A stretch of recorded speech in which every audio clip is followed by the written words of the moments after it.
Content warning: this story contains themes of emotional abuse, coercion around pregnancy, and infidelity. He told her everything because he believed she could not hear him. That certainty unloosed his voice, loud, careless, triumphant, until he realized, too late, that something in their house had changed. Anne sat at the edge of the sunlit kitchen, a mug cooling in her hands. The kettle had hissed and gone quiet minutes before. Now the apartment breathed around her with the gentle hum of a refrigerator and the distant clatter of a neighbor dropping a pan.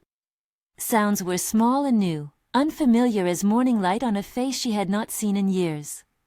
She rested a fingertip against the ridge behind her ear, where the doctor had told her the tiny implant sat, and let the noise wash over her like a tide. Across the hall, Sean laughed. It was an easy laugh, the kind that used to charm strangers and unsettle friends. Lennon answered with a breath that had the sharpness of someone still learning how far she could push. Their voices threaded through the corridor, intimate and unguarded. Sean did not lower them. He had no reason to think he needed to. "You should have seen her this morning," he said, as if describing an animal in a glass cage. Half asleep, hand on the pillow like she was listening for ghosts. "She thinks she's untouchable. She thinks silence makes her safe." Lennon made a sound that might have been a laugh. "She'd never suspect. Not with that look she gives everyone, so distant, like she's already a story." Sean's tone softened as if savoring a private joke. "She left the house for 3 years and came back like she was owed the world. But you're the one who actually matters. You just have to play the part." Anne's hands tightened around the mug until the ceramic warmed her palms. The conversation was not new. This was how Sean spoke about her for years. But the detail was? He was naming her as though she were not in the room at all. He believed she could not hear. Somewhere in the years before, silence had been a refuge where Anne had learned to listen to the subtler languages of touch and sight. It had shaped her playing, the way her bow found the string, the way she counted time by the breath of others. Hearing returned not as a grand event, but as a thread, a distant dog barking, the vowel in a neighbor's cough, the pitch of a spoon against a glass. For 3 days she had kept it to herself, letting the world reveal itself in increments, noticing the way laughter carried, what particular consonants cut like glass, how the timbre of Sean's voice shifted when he lied. She did not move from the doorway. She let them say everything. She had decided to stay quiet, not out of fear but to gather. Sound was evidence now. Each word would be a piece. Sean's voice leaned toward confession. "She'll never know the truth," he said. "You and we had everything taken away. I made the choice on what to do when it got complicated. I handled it." Lennon answered in a hush. "You did what you had to. You promised you'd always look after me." "You owe me real gratitude," Sean said. "You should be grateful I protected your job, your future. There are easier ways to lose everything." Anne's breath stopped. Hand to ear, she felt a small, startling clarity. This was not an argument, not a fight. This was a ledger being balanced. Lives were being measured and written down with a casual pen. She had been rehearsing the violin for hours earlier, letting the vibrations of humming strings teach her ear the pattern of harmonics. She had practiced speaking aloud, soft, careful vowels, so they would not feel like strangers in her mouth. No one had told her to eavesdrop. She had chosen to listen because secrets are the sort of weight that bends a life. When they fell back into laughter, words slurred into something like intimacy. "I like how you answer me," Sean said. "You know your place, and you didn't make it messy, didn't draw attention." A plate slipped in the sink, and a thin metallic ring sounded in the kitchen. Anne closed her eyes. Each ordinary object took on a new significance. The way sunlight found the dust in a room, the click of a hallway light, the cadence of a sentence revealing character. She catalogued everything, small evidence of who Sean was when he felt safe. She might have left then, made a scene that matched the passion of his betrayal. But Anne had spent a lifetime learning to let music do the speaking she could no longer rely on. There were decisions that required silence until they could be heard clearly. She opened a small notebook and wrote a single line. "Listen." Then another. "Remember." If forgiveness ever required a word, he would not get it here. There would be reckoning, but it would be hers to stage. A bell chimed 3 blocks away, and suddenly the passage of time snapped into the present. Sean and Lennon rose. Footsteps crossed the carpet above her head. Anne watched the sunlight move across the floor, then walked into the bedroom where the chair still held the dust shimmer of a life paused. 3 days earlier, the doctor had been careful with his optimism. "There's a good chance the implant will give you access to sound," he had said, hands steady, voice low. "But it will be complicated. Sounds will be distorted at first. You'll need time and patience. It won't fix everything. Not immediately, not like a switch." He had given them exercises, a list of frequencies and consonant drills, recommended a therapist who helped patients learn to interpret what their ears fed them.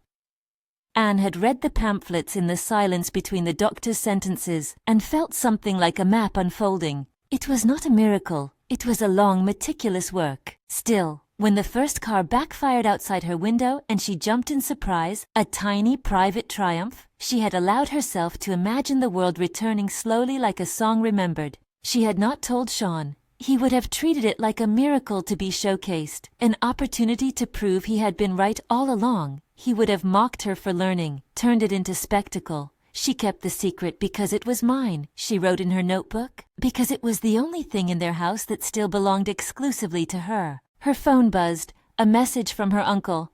"Are you coming to dinner tonight? He worries more than he prays." Anne typed back, "Not tonight? Working." She felt a small sting of guilt. The uncle had been a steady presence since the operation, driving her to therapy, arguing with doctors, calling late to remind her to drink water. He was a pragmatic man with a soft laugh and a stubborn love that had never expected payment. She did not know at that moment that tonight would bring proof of how quickly the life she had built in silence could fracture under the weight of words. If you love stories about quiet lives meeting loud betrayals, subscribe and stay with me. This one only grows stranger. The message hovered like a second skin and then left. Anne pocketed the phone and returned to the doorway. Later that week, the family car smelled faintly of antiseptic. The clinic smelled of disinfectant and the dull, patient cheer of waiting rooms. A nurse's face animated over small talk as she checked Anne's implant settings, explaining in a buffer of professional warmth how frequencies could be modified to reduce distortion. The therapist taught her to pair sound with sight. Say cat as the therapist held up a picture of a cat. Play notes and trace the vibration pattern on her wrist. Words grew teeth in her mouth. She practiced biting them gently, letting the consonants not rush like frightened birds. It was in that space of instruction that Anne came to know how much of life she had been interpreting without sound. A tone of voice might mean contempt or a tired joke. A pause could be strategy or affection.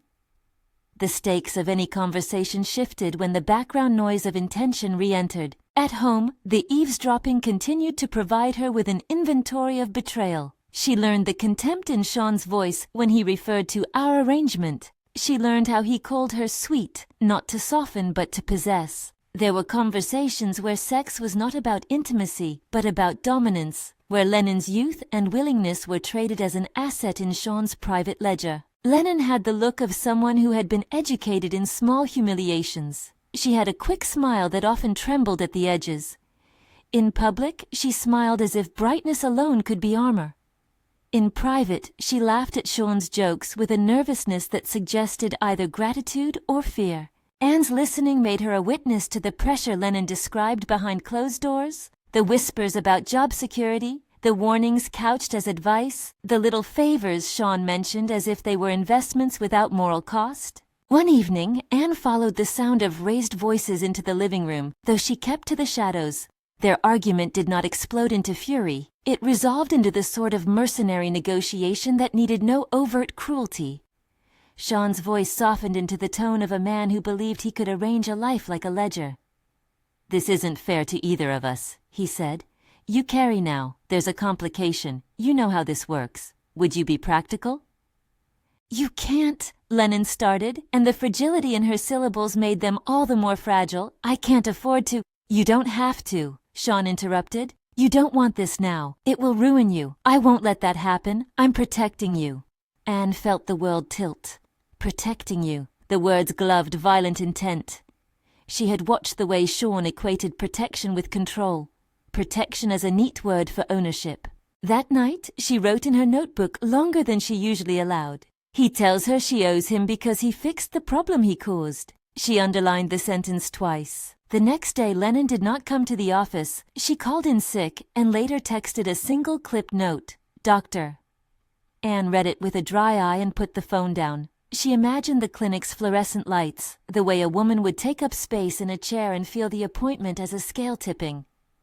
She imagined the phone call Lennon might receive later, how Sean would offer comfort in the shape of logistics and admonition. Anne's furious listening did not mean she sought revenge through revelation. She did not believe in spectacle. She preferred the accumulation of facts, the slow arithmetic of evidence. She also understood that her own hurt could not be a weapon without becoming a weaponized self.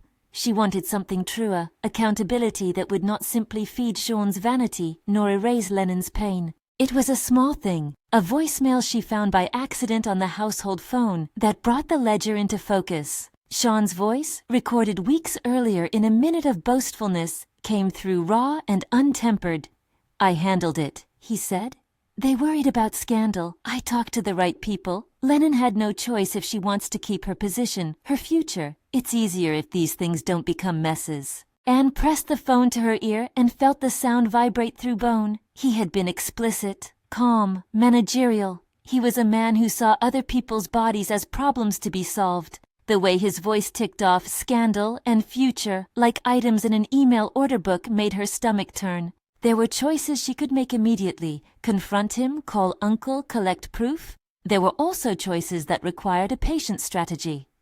Her career as a violinist had not been an accident. It had been a decade's building of craft and reputation. She remembered how music had been the one place where silence had not been absence but a presence. If she were to rise from this, it had to be in a place shaped by the thing that had always defined her, her craft. She began to plan, not in the fury of the moment, but with the cold arithmetic of someone arranging performance, dates, contracts, a New Year's Eve program she had been invited to headline. The venue was prestigious, the city would come out, the publicity would be unavoidable. If she returned to the stage and used that stage as testimony, she would not only reclaim what was hers, but also make the life she had lived in quietness visible in a way that could not be shrugged off. Anne rehearsed with a discipline that surprised even her. In the small hours she practiced scales until the pitch sharpened into certainty. She worked on an old piece, The Eternal Promise, a concerto whose lines wove longing into something defiant. It had been in the corners of her repertoire for years, something kept for a proper return. The piece was not chosen for spectacle alone. It mapped in music, a movement from longing to assertion. In every phrase she decided to place a memory. A breath that had not been heard into a crescendo that would no longer be contained. When she told Sean she would take the engagement, he smiled and tapped his calendar without real pleasure. "If that's what you want," he said, "maybe you need the work, I can support you. I'll be proud to sit in the audience, Anne. We all want the best for you." He said it the way a man says he will attend a charity event to be seen. His public performance of tenderness was a curtain over a private ledger. She noticed the flinch in his jaw when she mentioned the new year, not because of anything related to her hearing, but because a public stage was a place where he could not easily control the optics. Lennon's absence stretched into weeks. When she returned to work, her eyes held the dull resilience of someone who had been told they were replaceable and had not been. Anne watched her in brief, careful glances, never imposing. If Lennon saw her, she averted her face with an economy of shame. But once, as Lennon passed her in the hallway, she allowed a look, an unspoken apology or a plea. Anne did not speak. She let her listening be a form of company. The uncle, called Roger, was practical in his support. He pushed papers, made calls, and kept food in her refrigerator. He also had the bluntness of a man who had earned his authority by insisting on what was right. "You don't have to make this public unless you want to," he said over scrambled eggs one morning. "You can use the stage. Public truth is a kind of safety. People are messier when they get caught in their own stories." "Truth won't fix her," Anne said quietly, thinking of Lennon, "but maybe it will stop him from doing it again." "It's not about fixing," Roger said. "It's about different kinds of safety. Let the law help. Let the world watch." Anne considered the word law with careful measurement. Evidence was different from sound. Sound could be fleeting, subtle. Evidence required documentation. The recorded voicemail, the list of messages, witnesses who could testify to Sean's patterns of coercion. She thought of the night she had heard him quantify his solutions and how he had managed to bleat about taking care of things like a propriety to be admired. She began to gather. She kept a log of dates and times she had overheard specific phrases. She saved messages. She asked the IT guy at work, under the pretense of troubleshooting the house phone, about retrieving stored messages on older systems. She did not act like a woman who sought revenge. She acted like a woman who knew how a system worked and how to use it to bolster a case for accountability. Concurrently, she prepared herself musically. The New Year's performance required endurance and emotional precision. She scheduled extra rehearsals with her accompanist and worked with a coach who helped translate her interior life into audible expression. She learned how to make silence a part of performance, how pausing between phrases could make an audience lean forward. The eternal promise would be built on those silences, silence as the hinge upon which sound swung. Outside of her plans, the domestic pressure turned ugly over time. Sean, sensing a distance he could not command with sarcasm, attempted to reassert the narrative. He did not compliment her. He criticized her attire, suggested her performances were merely hobbyism, implied that her hearing return was an emotional need rather than a medical reality. When she asked him to respect Lennon's privacy, he scoffed and said she was being overly moral. "You're making mountains out of molehills," he told her in the living room one night, hands measured and insincere. "Do you want to be the woman who ruins everyone? Is that what you are aiming for? People will think poorly of you if you start a fight." "You think the world will blame me for not being perfect?" Anne said, quiet as a string before it sings. "Or do you think they'll blame the man who sold secrecy as kindness?" He shrugged. "People forgive what they like." She had never felt so sharply that she and he lived in different moral universes. In his, image and convenience trumped agency and consent. In hers, consent was not transactional. The difference mattered. At a point, the private negotiations bled into public scenes. Sean began to show up unannounced at places where she rehearsed. He would stand at the edge of a room and watch her play, his face fixed in a mask of supportive husband, then turn at the first sight of admiring glances into something possessive. Once, at a small benefit, he crossed a crowd to ask her, in front of donors, whether she intended to make a spectacle of herself the way certain people did. Lennon was there too, sitting in the audience with a face like polished stone. The humiliation was private and public at once. Anne kept rising to the demands of her craft. It became a discipline in itself, to not flinch when his tone cut across a chord. Each time she played, she catalogued the friction and let it nourish her interpretation. Music became a ledger of feeling. The bow on the string transcribed pain into clarity. Not all of it could be controlled. The coercive pressure on Lennon reached a moment of crisis when a clinic appointment confirmed a pregnancy's progress. Lennon's voice frayed in a way Anne could hear through a wall. "He said I had to decide now. He said if I carried on there would be consequences." Anne wanted to move then, to step into that room and tell Lennon the truth she knew, that Sean had arranged his world around his control. But Lennon had already been trained in survival. She had been taught to keep one eye on her job and another on her future, to accept indignities for security. The training toward compliance had roots deeper than single acts. It thrived on accumulated power. Anne also saw, in external conversations with the doctor and in her own careful research, how coercion worked under the thinly veiled language of helpfulness. The doctor explained to Sean over the phone with clinical detachment about the risks of delaying procedures and about insurance logistics. Sean's tone was paternal then. He spoke as someone coordinating a process, not as someone grappling with ethical consequences. Lennon later called off a planned meeting and said she would handle it her way, a phrase that sounded like both resignation and survival. Those weeks were a heavy ledger for Anne. She held her grief like an instrument, precise, calibrated.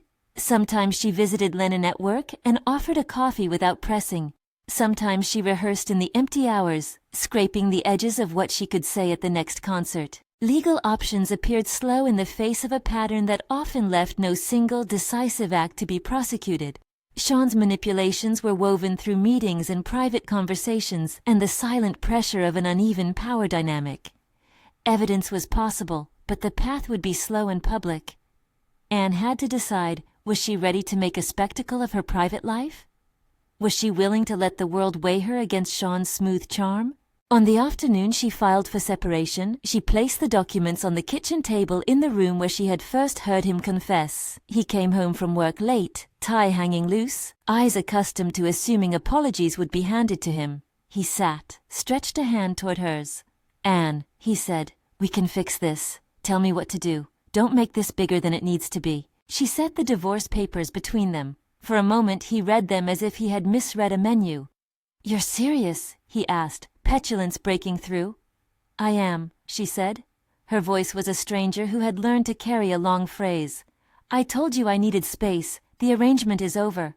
He reacted with a mixture of fear and fury. "After everything I've done for you, after all I've given..." He trailed into the thing men like him relied upon, a currency of deeds. He begged, and he cursed himself with charm. He promised change. He promised more of the same. Anne did not take him back. She had rehearsed her exit without melodrama. She packed only the things she could not imagine replacing. Her violin, the small box of letters from conservatory mentors, a handful of dresses for the New Year's performance. She left the house that night and slept at her uncle's. The physical act of leaving was quieter than the last 3 years had deserved, but no less determined. It did not end the harassment. Sean began to follow in the way men who are used to control do, texts that suggested surveillance disguised as concern, appearances at rehearsals with supposedly coincidental timings, calls to venues where she was slated to play, asking to be allowed into the green room. Each attempt was a pressure, a thinly veiled way to pull her back into the orbit she had finally left. He also tried to manipulate Lennon in the aftermath. Anne heard the accusation in public whispers, that Lennon had been the temptress, that Anne had been cruel by filing, that the truth was complicated. Sean framed himself as a victim of circumstance, but the recorded voicemail and the log Anne had kept made the pattern clear. He had consistently used his influence to encourage arrangements that benefited him, regardless of the cost to others. The company where Sean worked gave him a written reprimand after Anne sent a carefully worded complaint with supporting evidence. It was not immediate justice. He continued to hold his post for weeks, but it was a formal recognition that his behavior had consequences. The reprimand did not return what had been threatened or what had been taken, but it provided a seam where influence began to fray. In the days leading to the New Year's performance, the city felt like a held breath. Anne rehearsed until the muscle memory of the concerto felt like a second skin. She also learned to allow herself a private rehearsal of hearing, listening to the airport announcement boards, the murmur of crowds, the clink of silverware. She wanted to be ready not only to play but to be present in the audience's sound. On the night of the concert, the venue glittered with the expectation of celebration. The program was full of polite arrangements and polite applause. Behind the curtains, Anne's violin rested like an admonition. Her fingers warmed, tracing the scroll. She had asked for no special favors. She wanted the music to stand and to carry the story she wanted to tell. The back of her dress caught the light when she moved. The stage manager whispered last-minute logistics. The world was built to watch and to be moved. Sean had sent a string of messages, some pleading, some menacing, as if he could pick the tone of his appearance like a costume. He had suggested he would attend and then threatened not to. One of his last messages read, "You don't need to make this personal. Think of what you will lose." It came late and thin, and our clothes had no teeth. Anne took the stage. The auditorium was a bowl of faces, white points of attention. When she walked into the light, the audience gave her a polite, curious applause that rippled like a tide. She raised her violin and breathed. In that breath, she tasted something like the sum of the months she had kept quiet, the theft, the humiliation, the small, patient victories. The first note was not loud, it was exact. Music had a way of folding memory into melody. Anne let the opening phrase unfurl slowly until the hall leaned with her. She cued the orchestra, and the eternal promise began, its theme a line that climbed into something resolute rather than merely ornamental. As she played, flashes of the private life filtered into the edges of her mind, the voicemail on her kitchen phone, Sean's laugh, Lennon at the edge of a room. But she did not play them as fury, she played them as truth, each phrase a witness, each pause an assertion. Midway through the concerto, during a long, aching cadence where the solo violin sings nearly alone, there was a disturbance. A voice rose from the back of the auditorium and carried like a stone dropped in still water. "Anne!" It was Sean. People turned. A few murmurs rippled. Security moved, but hesitated in the crowd's confusion. He strode down the aisle with the kind of determined face a man wears when he believes the world is his right. He reached the stage lip and, with the audacity of those who think apologies are a doorway, called into the light, "Can we talk? Please, Anne." For a moment, sound and silence collided. The orchestra held. A violin bent a long phrase and the whole seemed to lean forward, listening. Anne let the phrase die in the air and set the violin under her chin as if it were an extra limb. She had rehearsed this attention in the months of private training, not because she wanted violence, but because she had prepared to be seen. She did not answer him. She let sound carry as it was meant to. The music continued, and the moment of intrusion registered as an unwanted note in a composition of her making.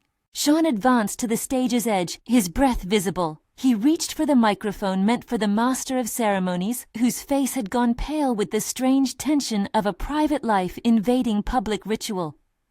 "She needs to hear me," he said, voice pitched to the crowd. "This isn't what it looks like. We can fix it, Anne. Don't make a mistake." Lennon appeared in the center aisle, her face ashen. She had slipped in unnoticed, the emptiness of her shoulders showing like a shell. For a few heartbeats the whole felt like a courtroom. Anne set her fingers on the string and drew a note as if it were a bell. The note was clean, and its decay held the hall's attention like gravity. She did not need to raise her voice. The music did the talking. In that long note were years of being told to be small, and the 24 hours of evidence she had collected. The audience leaned. The note stretched, and then, at the softest moment, Anne lifted her bow and stopped. There was a sound in the silence, the rustle of people moving away from the disruption, the measured footsteps of security. A woman in a dark suit stepped between Sean and the stage and spoke into a phone in a tone that suggested necessary intervention. The MC took up a small phrase of explanation and managed the room with a professional calm. Someone called out that the police had been summoned. The scene was no longer Sean's stage to command. In the hallway later, amidst the echo of applause from the interrupted encore, Sean realized that the ledger had been opened in a public way he had not controlled. He tried to speak to Lennon, to smooth, his words falling flat against the gravity of witnesses. He had always assumed that private actions could remain private, that his charm would act as a shield. He had not accounted for the accumulation of small truths turning into an unstoppable current. Lennon stood there like someone who had long since renounced the illusions of protection. She had a single line to say, sharp, precise. "He told me I'd be fine," she said to anyone who listened. "He told me he'd make things disappear. He told me to trust him." Anne watched from a distance, her violin still humid against her shoulder. She had no desire for vengeance. She wanted the truth to have consequence. The police took statements. The venue's management filed an incident report. The company where Sean worked opened an internal inquiry that would not be bound by his charm. These were not theatrical punishments. They were bureaucratic and slow and real. On stage, the moment had been turned back into something Anne could hold. She finished the concerto, each phrase a measure of what she had lost and what she had regained.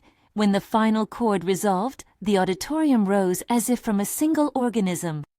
The applause was authentic, a rush that filled the night. Within the sound she placed not only her triumph, but also the recognition that she was heard in ways that were more than medical.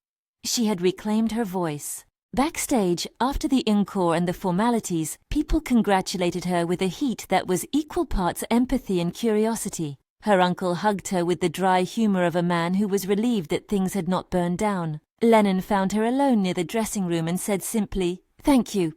Anne looked at her, no accusation in her voice, just the recognition that they were both people who had been used and needed to find a path forward.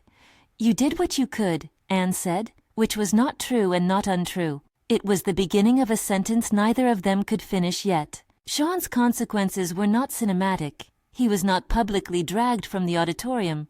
He was not literally stripped of every chair he sat on. Instead, the accumulation of witness and documentation pushed him into a professional and social contraction. A formal complaint led to an internal review at his company that concluded with disciplinary action and the removal of certain responsibilities. His social circle frayed. Unpaid bills and insular excuses replaced the polished offices where he once hosted gatherings. That was enough to reveal him for what he had been, a man of leverage who had assumed leverage would be a shield forever. The regulation of wrongdoing into punishment is not always swift or satisfying. It can be mundane and procedural. But for Anne, the point was not to obliterate him, but to create space to move. The legal and professional consequences served their function. They were a limit to his capacity to harm in the same way again. After the new year, she moved into a small apartment with the violin and the box of letters. She taught a few master classes, played recitals in smaller venues, and let time do its work. Lennon left the company and began again elsewhere. They met once for coffee, not to reconcile a past, but to sit and share a small mutual understanding. Anne never pretended the scars were absent. A wound changes the way you move in the world. It teaches you new habits. In the months that followed, Anne worked with an advocacy group that supported women who had been pressured in their personal choices. A quiet, steady involvement that matched her personality. She did not preach. She taught music and gave her time. She spoke at a small event about consent as a cultural structure, about the ways power can masquerade as kindness. Her remarks were brief and direct. Sound was not only about ears, it was about being credited with your own decisions. On a cool morning, she stood by a window, listening to city sounds, and let herself remember the night he had confessed, certain she couldn't hear. The memory now held a different weight. It was not merely a cruelty, but a turning point. He had revealed his character in a place he thought safe. That reveal had provided the proof she needed. She had used what she had learned from silence to craft a life heard. She did not imagine every future victory would be musical. There were small, mundane triumphs, paying a bill without his name attached, filling out forms as an independent woman, laughing at a joke without asking if permission was implied. Music remained central. Each performance was an act of articulation and survival. People asked whether she forgave him. Her answer was complex, not a sermon nor a salve. Forgiveness isn't a switch, she told someone who wanted a clear moral. It's a process. There are things that will never be undone. But forgiveness is mine to decide. Resignation is his to live with. She taught herself to listen in other ways too. To the quiet strength of friends who had stood in ways that were unshowy. To the small relief that came from a phone call that wasn't a demand. She celebrated private moments as much as public ones. Once, she found herself laughing at a rehearsal mistake and feeling pleasure in the way the room listened without judgment. The last shot, if one could call a life a picture, was not a neat ending. It was an image of Anne walking away from the venue into an early morning street. The city's lights were faint and the air was fresh. She held her violin case in one hand and a small bag of papers in the other, walking without the need to hurry. The applause of last night lingered not as a loud backing track, but as a memory soft as breath. She had been through betrayal, she had been seen, and she had chosen again and again what parts of herself to keep and where to relinquish the rest. He had confessed in the safety of a man who believed the one whose world he disturbed could not hear. She had listened until the pieces justified something like consequence, and then played, in full view, what she had learned. The difference between silence and sound had been the difference between being owned and being known. That change was hers, not a miracle, but a slow return to agency. In the months ahead, she would play more concerts, she would teach, and sometimes she would stay up late to rehearse, not because she had to, but because she loved it. The record of what had been done to her would linger like a score written in pencil, erasable in parts, permanent in others. She learned to hold both with an even hand. If this story spoke to you, if you felt the pressure of someone else naming your life for you, subscribe for more stories like this. Tales of quiet people who find in small evidences a way to be heard. And if you know someone who needs to be reminded that silence is not an absence of power, share this with them. When she closed the door behind her that morning, she did not look back. She did not need to. The city made noises that were ordinary and ordinary in their mercy. She had her ear to them and finally to herself.